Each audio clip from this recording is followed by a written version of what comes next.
Hello everyone, welcome back to the Blue Tick YouTube channel. So today I'm going to be taking the class and you through a classic round grad technique to create a beautiful shaggy pixie on Renata. There's three major areas I want to take you through to achieve this shaggy pixie. 1, the graduation, 2, the layers, and 3, the styling. Key area number 1, the graduation. As you can see, the first thing I've done is to create a horseshoe section that goes around the head from recession to recession. This is to divide the back and sides from the top for clarity and balance. So the graduation. I've chosen to work around graduation through the back. This is because it's the softest shape. Remember to move your guide into each new section and move your body around the head so we don't over direct and build up any weight by mistake.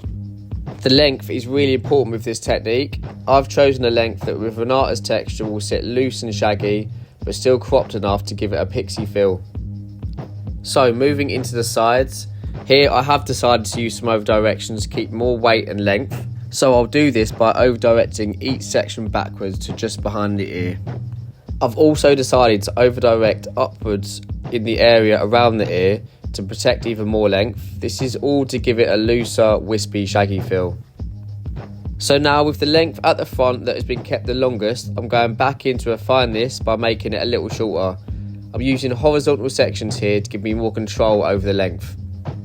So next we're going to move on to key area number 2, the layers. I'm going to be working round again in this area. The round layers will reduce the most weight and give me a more head-hugging result. So I've started a brand new guide through the middle, choosing the right length that will take enough weight away but still keep it shaggy.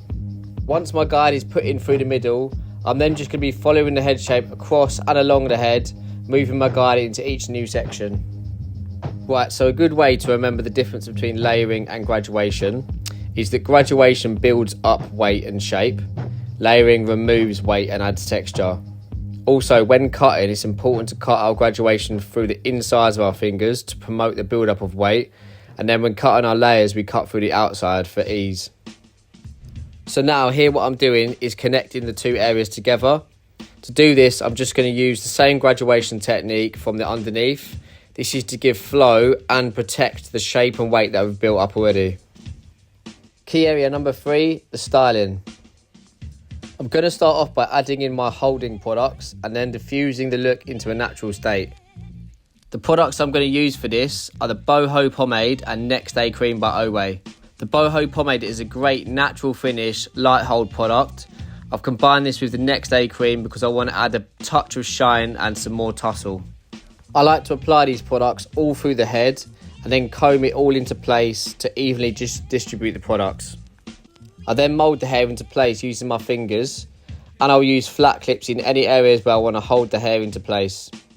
Then I just let my diffuser do all the work and set my look into a beautiful natural texture. Lastly, now it's dry and I can see the areas that I might want to remove more weight in, I'll just use a visual slicing technique to do this. If you enjoyed this tutorial or found any of it useful, please like and subscribe so we can build our platform to keep spreading our education.